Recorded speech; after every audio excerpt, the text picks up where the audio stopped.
నమస్తే సర్కార్ India news కి స్వాగతం. జగ్గయ్యపేట నియోజకవర్గం వత్సవాయి గ్రామ సమీపంలో బోడగుట్ట కోరగుట్టు గత ప్రభుత్వ హయాంలో మాయమైందంటూ రైతులు తెలుపుతున్నారు. 213/1లో 5 ఎకరాల 68 సెంట్లు, 148/2లో 7 ఎకరాల 60 సెంట్లు ప్రకృతిలో సహజ సిద్ధంగా ఉన్న గుట్టలను తవ్వి కోట్ల రూపాయలు మట్టి వ్యాపారం చేశారని రైతులు ఆరోపిస్తున్నారు. ఈ గుట్టల సమీపం నుండి పంట భూమిలోకి వెళ్లడానికి మా తాతల తరుల నుండి దారి ఉండేదని, వర్షాకాల సమయంలో పశువులను రైతులు గుట్టపై ఉంచేవారని, నేడు అవకాశం లేకుండా పోయిందని వైకుంఠపు తిరుపతిరావు, జంపాని శ్రీనివాసరావు, గుత్త వెంకటేశ్వర్లు, అయినాల రాము ఆవేదన వ్యక్తం చేస్తున్నారు. కూటమి ప్రభుత్వం అధికారులు స్పందించి రైతులకు న్యాయం చేయాలని అంటున్న మందడపు రామారావుతో సర్కార్ India news senior journalist Peddavarapu Satyanarayana face to face. నమస్తే.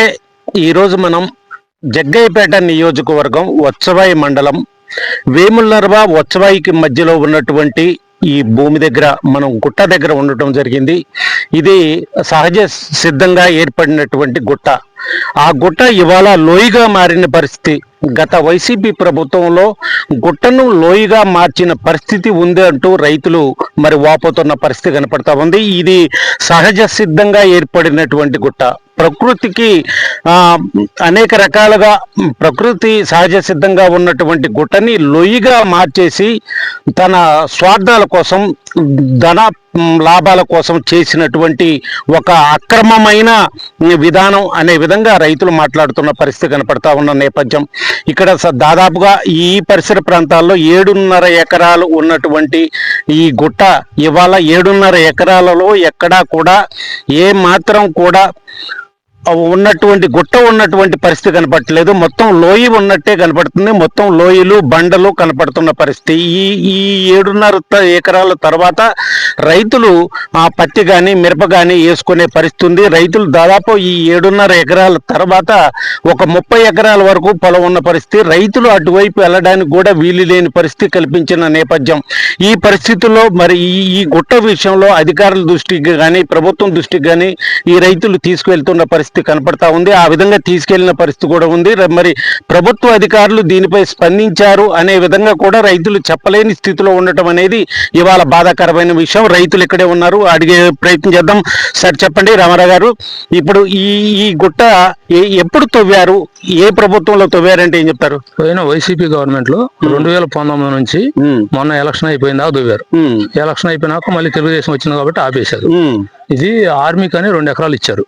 దాన్ని వేరే అతను కొని పాస్ పుస్తకాలు తీసుకొని ఇది తోటం మొదలుపెట్టి 2 ఎకరాలు తోటం మొదలుపెట్టి మొత్తం ఉన్న కథం 5 ఎకరాలు తవ్వేశాడు. 7 ఎకరాల మట్టి తవ్వేశారు.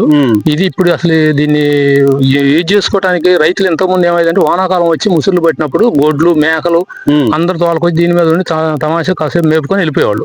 ఇప్పుడు ఇలా పరిస్థితి కాదు కదా, రైతు చేయనిపోవడానికి కూడా దారి లేకుండా తవ్వి పడేశారు. తవ్వారు అనుకుంటే ఉన్నదాన్నైనా సరే దీన్ని ఏమన్నా రెవెన్యూ వాళ్ళు అయినా లేకపోతే మైనింగ్ వాళ్ళు అయినా వచ్చి వీళ్ళ మీద యాక్షన్ తీసుకుంటారంటే ఇంతవరకు లేదు. 5 నెలల నుంచి నేను ఇప్పటికి 10 సార్లు పిటిషన్ పెట్టా. ఇంతవరకు అసలు ఏమి ఒక్కళ్ళు కూడా వచ్చి. అయితే సార్, ఇప్పుడు వైసీపీ ప్రభుత్వం కంటే ముందు ఇక్కడ గుట్టే ఉందా? పెద్ద గుట్ట అండి ఇది. మామూలుగా మా తాతల కానించి ఉన్న గుట్ట. ఇవాళ కొత్తగా వచ్చిన గుట్ట కాదు. ఇదేమో బోడ గుట్ట అంటారు, దాన్ని కోర గుట్ట అంటారు. ఈ 2 గుట్టల్ని శుభ్రంగా తవ్వేశారు. పైగా వాళ్ళు రైతులు పోయే చేల దారి కూడా వదిలిపెట్టకుండా తవ్వుతుంటే రైతులు అడ్డం పడితే ఆగిపోయింది. లేకపోతే ఇది కూడా తవ్వేసేవాళ్ళు. అడ్డం పడిపోయాను. అడ్డం పడితే అంటే ఇప్పుడు ఈ గుట్ట సమీపం నుండి మీ పొలాలకి వెళ్ళేవాళ్ళు ఇంకా పై దాకా ఉన్నాయి. దీని ఒకటి కూడా ఒక 50 ఎకరాలు ఉంది రైతులది. పెద్ద రైతులు, జంపా నరసింహ గారు అనే వాళ్ళు అన్ని పెద్ద రైతులు. ఆ రైతులు కూడా పెద్దోళ్ళు అయిపోయారు, పిల్లలు ఉన్నారు. పిల్లలు ఏమో చదువుకుంటున్నారు కాబట్టి తోట మొదలు పెట్టేశారు. అసలు వాళ్ళు ఇంకా చూసి పక్క రైతుల వల్ల మేము ఆపగలిగిన కానీ లేకపోతే అసలు శుభ్రంగా అయిపోయేది. దాన్ని బోడపటానికి అయితే అసలు ఉన్న 2 ఎకరాలు దీంట్లో కలిసిపోయేది. ఆ రకంగా చేసిపోయారు. ఏమన్నా ఇప్పుడన్నా గవర్నమెంట్ న్యాయం చేస్తేమో రైతులకి. ఇప్పుడు ఈ గుట్టని తవ్వే క్రమంలో వైసీపీ ప్రభుత్వంలో మరి వారి అధికార బలంతోనో వారి పార్టీ నాయకులు ఎవరో తవ్వే ప్రయత్నం చేశారు. ఈ తవ్వుతున్న క్రమంలో మేము ఆపడం జరిగింది. ఆపడం ద్వారానే కొంచెం మేము రైతులు వెళ్ళడానికి వీలవుతుందనే విషయాన్ని మీరు చెప్తున్నారు. ఈ పరిస్థితుల్లో మరి ఆ సమయంలో మీరు అధికారుల దృష్టి కానీ ప్రభుత్వం దృష్టి కానీ తీసుకెళ్లే ప్రయత్నం చేశారా రైతులుగా? అప్పుడు తీసుకుపోతే మమ్మల్ని ఏడనీరు, మమ్మల్ని లేపేసేవాళ్ళు. ఇప్పటికే వాళ్ళు ఏం చేస్తారో చూద్దాం అనే పరిస్థితిలో ఉన్నారు. ఇప్పటికైనా సరే వాళ్ళు ధైర్యం చేయడం లేరు, ధైర్యంగా ఉన్నారు. వాళ్ళకి ఎందుకంటే వాళ్ళకున్న రాజకీయ నాయకులు అండి అయితే మరి అందుకోసమని ఉంటున్నారు. అంతేగాని రైతు గాని వాళ్ళు గౌరవించట్లేదు అసలు. రైతుని ఇబ్బంది పెట్టకూడదు అనేది ఏ ఆఫీసర్ కూడా చూడట్లా. ఇప్పుడు ఇప్పటి వరకు చేశారు, చేసిన దానికన్నా ఉన్న రైతుల కన్నా న్యాయం చేయాలి కదా, అది కూడా చేయట్లేదు. ఇప్పుడు రైతు వారిగా న్యాయం చేయట్లేదు అనే విషయంగా మీరు అంటున్నారు. ఈ పరిస్థితుల్లో మరి అధికారుల దృష్టికి కలెక్టర్ ఇప్పుడు ఎంఆర్ఓ గారు మీకు పని చేయలేదు అనే విధంగా మీరు అనుకోవచ్చు. పై అధికారులు కలెక్టర్ లాంటి వారు ఉన్నారు కదా, ఆర్డీఓ ఉన్నారు, కలెక్టర్ గారు ఉన్నారు, ఆ దృష్టికి ఏమన్నా వెళ్ళారా, వారి దృష్టిలో పెట్టారా? సబ్ కలెక్టర్ గారు వచ్చారు, మైనింగ్ ఇన్స్పెక్టర్ వచ్చారు, అందరూ వచ్చారు. మొత్తం ఇది కరెక్టే, మీరు చెప్పింది, మీరు చేసింది మంచి పనే, మీరు ఇన్నాళ్ళు ఎందుకు పెట్టలేదు పిటిషన్ అన్నారు. ఇన్నాళ్ళు ఎందుకంటే వాళ్ళని చూసి మాకు భయం అయింది. వాళ్ళని చూసి పెడితే ఒకళ్ళు ఇప్పుడు మేము ఒక్కడిని మాట్లాడితే నేను ఒక్కడనే అవుతా ఉన్నా కదా, ధైర్యం చేసి ముంగలకు రావట్లేదు రైతులు. ఎందుకంటే తర్వాత రేపు పొద్దున ఏం చేస్తారో వీళ్ళని, రాజకీయంగా ఏం చేస్తారని భయంతో ఆగిపోయారు. అయితే సార్ ఇప్పుడు ఈ గుట్ట పక్క నుండి వెళ్ళడానికి అసలు రైతు వారిగా ఎన్ని ఎకరాల పొలం ఉంది, ఎంతమంది రైతులు ఇటువైపు సాగు చేసుకుంటున్నారు? ఒక 50 ఎకరాలు ఉంది. ఒక 50 ఎకరాల రైతులు, చిన్న రైతులు 4 ఉన్నారు, పెద్ద రైతులు 2 ఉన్నారు. ఆ పెద్ద రైతులు ఇంకా పైన ఉంది పొలం, వాళ్ళు ఉండబట్టే కొంచెం ఆపగలిగారు. లేకపోతే ఇంకో రాళ్ళు కూడా ఉన్నాయి, రాళ్ళు కూడా గిన్నరాళ్ళు కూడా చూపిస్తే మీరేం చేస్తారు అన్నట్టు తోవుకొచ్చారు. తోవుకొస్తుంటే కూడా వాళ్ళు పకడబందీగా ఉండబట్టి ఎప్పటిదాకా అదే మళ్ళీ గవర్నమెంట్ వచ్చినట్టయితే ఈ దారికి మొత్తం అయిపోయేది. అయితే సార్ ఇప్పుడున్న పరిస్థితుల్లో ఈ భూమికి ప్రభుత్వ భూమి అంటున్నారు. ఈ ప్రభుత్వ భూమికి మరి రైతు వారిగా మరి ఈ భూమిని పంచడం, వాళ్ళు రైతు బీమా లాంటిది తీసుకోవడం అనే విషయాన్ని వినపడుతుంది. అది నిజమేనా? అది 6 ఎకరాలు అవకూడదు అంటూ 5 ఎకరాలు 80 సెంట్లు, దాంట్లో ఒక 6 పేర్లు ఎక్కిచ్చేసి వాళ్ళకి రైతు భరోసా చేస్తున్నారు. అయితే ఈ సంవత్సరం ఆపేమన్నారు. ఈ సంవత్సరం ఈ పేపర్లోకి వచ్చిన తర్వాత ఈ సంవత్సరం ఆపేసామన్నారు. నాన్ అగ్రికల్చర్ భూమి తవ్వేస్తే మొత్తం మా గొడ్లు, మా పొలం పక్కన ఉంది 4 ఎకరాలు, మా గొడ్లు ఉన్న గుట్టమే మేసాయి. అటువంటిది ఇలా గొడ్డు కాదు, మనిషి కూడా పోవాలి కాకుండా మన చేలోకి ఒక 20 మీటర్లు ఇంత దూరం పోవాలి దారి. అంటే ఆ పక్కన అతన్ని కొత్తని తీసుకొచ్చి వైకుంఠరావు అని ఇప్పుడు ఇక్కడికి వచ్చాడు తిరువురు దాంట్లోకి, అదే ఊరు ఏకొండూరులో ఎంఆర్ఓ చేస్తున్నాడు. ఆయన పేరెక్కిచ్చాడు. ఒకళ్ళకి 2 ఎకరాలు 19 సెంట్లు ఉంటే ఇద్దరు ఎకరం 19 సెంట్లు చేశాడు. నా దగ్గర 2 పేపర్లు ఉన్నాయి, నేను చూపిస్తాను మీకు. వాళ్ళు చేసి ఇప్పుడు ఆ చేయనమ్మట మంది ఉన్న అతను నీ చేలోకి దారి లేదు, ఏం చేస్తావు చేయి అంటే ఇప్పుడు ఆ కథం వాళ్ళంతా రాజకీయ నాయకులు అది చేస్తున్నారు. ఇప్పుడు మన దాంట్లో పోతే ఇప్పుడు ఇదంతా దొరికితే నష్టం. ప్రభుత్వ భూమిని ఎటువంటి సంబంధం లేని వ్యక్తులకు పాస్బుక్లు ఇచ్చి వారికి ఇచ్చేశారు అనే విధానంగా మీరు చెప్తున్నారు. రైతు భరోసా కూడా ఇస్తున్నారా? రైతు భరోసా ఇచ్చారు ఇప్పటిదాకా. నేను మొన్న కూడా కలెక్టర్ గారితో మాట్లాడా, మీరు రైతు భరోసా రికవరీ చేయండి. అసలు పొలం లేదు, పొలం ఉన్న రైతు కంటే రైతు భరోసా ఇవ్వచ్చు. ఏమీ లేక నాన్ అగ్రికల్చర్ భూమి మన ఆఫీసులో కూడా రాసి ఇచ్చారు. దాన్ని ఇది చేయకుండా మీరు ఇట్లా చేస్తున్నారు అన్నట్టు తీసుకుంటాం చర్య అంటున్నారు. ఎప్పుడు తీసుకుంటారో తెలియదు. అయితే సార్ ఇప్పుడు ప్రభుత్వ భూమిని వారికి పట్టాల రూపీనా ఇచ్చి రైతు భరోసా కూడా ఇవ్వడం జరుగుతున్న నేపథ్యంలో వాళ్ళు ఆ విధంగా అక్రమంగా భూమి వచ్చినట్లుగా దాన్ని భావిస్తున్నారా మీరు? అక్రమంగానే వచ్చింది. అక్రమంగా రాకపోతే ఇదే రాజకీయ పరంగానో అక్రమంగానో కాకపోతే ఏమీ లేదు కదా. ఇటువంటి భూమిని పంచితే ఇళ్ల పట్టాలకో లేకపోతే ఇల్లు కట్టుకోవడానికి అయితే అది వేరుకుంటది. అసలు ఉన్న గుట్టను తీసుకొచ్చి వాళ్ళకి ఇచ్చి మళ్ళీ గుట్టను వాళ్లే తోవపోయి వీళ్ళ పేర్లు ఇప్పుడు దాకానే మీ కింద మీకేం లేదురా బంగాళలాగా దున్నుకోవచ్చు అని ఇచ్చారు. గుట్టల్లో దున్నది కాక వాళ్ళు అట్టున్నారు. మీకు రైతు భరోసా అయిపోతుంది. ఇప్పుడు వ్యవసాయం చేసుకోవడానికి అనుకూలంగా వాళ్ళకి ఇచ్చారు, దాన్ని వ్యవసాయం చేసుకోలేకపోగా మొత్తం గుట్టని అక్రమంగా మట్టి అమ్ముకున్నారనే విషయాన్ని మీరు చెప్తున్నారా? అంతే. మట్టి అమ్ముకోవడానికి ఇప్పుడు వచ్చి వైసీపీ గవర్నమెంట్ వచ్చినాక వాళ్ళకి తలా 10,000 20,000 ఇచ్చేశారు, మట్టి తోవపోయారు. ఇప్పుడు అక్రమంగా వచ్చిన భూమి తీసుకొని మీరు తాతల నాటి నుండి ఉన్నటువంటి భూములు పండించుకునేటటువంటి మిమ్మల్ని మీ పొలాల్లోకి పోనేట్లేదు అనే విషయం కూడా వినపడుతుంది. అది వాస్తవేనా? అదే వాస్తవం. దారి లేదు అని అంటే మనం దాంట్లో పోవటానికి 10 మీటర్లు లేదు. నువ్వెవరు దారి ఇట్లా ఆడని నీ దారి తెచ్చుకుంటున్నాడు. పోయిన 2018లో నేను కాగితం పెట్టాను. ఠాగూర్ గారు ఎస్పీ గారు ఉన్నప్పుడు, లక్ష్మీకాంత్ గారు కలెక్టర్ గారు ఉన్నప్పుడు పెడితే ఎస్ఐని సిఐని పంపించారు. అయితే నేను హరిజన్సూర్ గొడవ పెట్టుకోలేము కదా, అరవకుండా ఉన్నాను. ఇప్పటి వరకు కూడా అదే ఉంటుంది. కానీ మేమెందుకు అడ్డం వస్తామంటే మీరు బోండి అని అంటలేదు. గవర్నమెంట్ కూడా ఏ లెవెల్ అడ్డం రావడానికి మీరు రోడ్డు పోపించుకొని అని అంటలే. ఇప్పుడు కూడా అడుగుతూనే ఉన్నాం.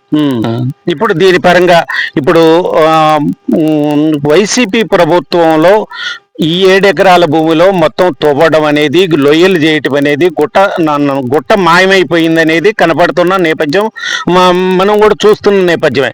ఈ పరిస్థితుల్లో మరి ప్రభుత్వం నుండి ఇప్పుడు మీరు కలెక్టర్ దగ్గరికి వెళ్ళారు, ఆర్డీఓ దగ్గరికి వెళ్ళారు, ఎంఆర్ఓ దగ్గరికి వెళ్ళారు, ఇటువంటి అధికారుల దగ్గరికి వెళ్తూనే ఉన్నారు. ఇప్పుడు సత్వర న్యాయం ఏం జరిగే అవకాశం ఉంది? మీరేం కోరుకుంటున్నారంటే ఏం చెప్తారు? మేమేం కోరుకోవట్లేదు. రెవెన్యూ వాళ్ళు ఇప్పుడు ఈ మట్టి అంతా తవ్వపోయారు కాబట్టి మైనింగ్ వాళ్ళు వచ్చి ఇది ఎన్ని కోట్లు అవుతుంది వసూలు చేయండి వాళ్ళ దగ్గర. కోట్లు, ఇప్పుడు ₹1,00,000 కనీసం 50 లక్షలు వసూలు చేయండి, గవర్నమెంట్ డబ్బులు వస్తాయి కదా. లేదు, రైతు భరోసా వేశారు, దాన్ని రివర్స్ చేయండి, వెనక్కి తీసుకొని రైతు భరోసా రివర్స్ చేసుకొని తీసుకోండి అని చెబుతుంటే కూడా వాళ్ళు ఎత్తు కూడా ముంగలకు రావట్లేదు. ప్రభుత్వ అధికారులు అసలు ముందుకే రావట్లేదు. వచ్చిపోయారు, కలెక్టర్, సబ్ కలెక్టర్ గారు వచ్చాడు, నన్ను ఎంఆర్ఓ గారు వచ్చాడు, వత్సవ ఎంఆర్ఓ గారు వచ్చాడు, ఈఆర్ఓలు వచ్చారు, అందరూ వచ్చారు, మైనింగ్ ఇన్స్పెక్టర్ వచ్చాడు. అయినా సరే మీకెందుకండి అని అంటాడే కానీ ఇది తవ్వపోయారు, ఇంత తవ్వపోయారు అని చెప్పి కలెక్టర్ గారు కూడా అసలు ఇచ్చారో ఇలేదు ఇప్పటికి ఎన్నిసార్లు పేపర్లో వచ్చింది, చూడకుండా ఎందుకుంటాడు కలెక్టర్ గారు. అయినా సరే యాక్షన్ తీసుకోవట్లేదు. అయితే సార్ ఇప్పుడు గత ప్రభుత్వంలో ఈ విధంగా జరిగింది, మీరు అడిగినా కానీ, రైతులుగా మీరు అడిగినా కానీ అధికారులు పనిచేయలేదు, ప్రభుత్వం పనిచేయలేదు అనే విధంగా మీరు చెప్తున్నారు. అయితే ఇవాళ కూటమి ప్రభుత్వం వచ్చింది, ప్రజా ప్రభుత్వం మంది, ప్రజల ప్రభుత్వం మంది అని కూటమి ప్రభుత్వం చెప్తున్న నేపథ్యంలో కూటమి ప్రభుత్వంలో అధికారులు కానీ ప్రభుత్వం కానీ ఇప్పుడు వారి దృష్టికి మీరు తీసుకెళ్ళడం జరిగిందా? ఇప్పుడున్న పరిస్థితుల్లో కూటమి ప్రభుత్వం మీకు ఏ విధంగా న్యాయం జరిగే అవకాశం ఉందా అంటే ఏం చెప్తారు? నేను మొన్న ప్రజా దర్బార్ పెట్టారు జగ్గైపేటలో. తాతయ్య గారికి నేను ఈ మొత్తం తీసుకుపోయి ఇచ్చి ఇట్లా సంగతి అని చెప్పాను. అది చూస్తారు రామారావు అన్నాడు. ఇంతవరకు ఏం చేస్తున్నారో తెలియదు. అది నేను ఇయటం అయితే ఎమ్మెల్యే గారికి ఇచ్చాను, ఎమ్మెల్యే గారితో చెప్పాను ఇట్లా తవ్వపోయారండి అని. అంటే నేను చూస్తాలే రామారావు అన్నాడు. అంతేగాని ఇంతవరకు ఏం చేస్తున్నారో కూడా తెలియదు.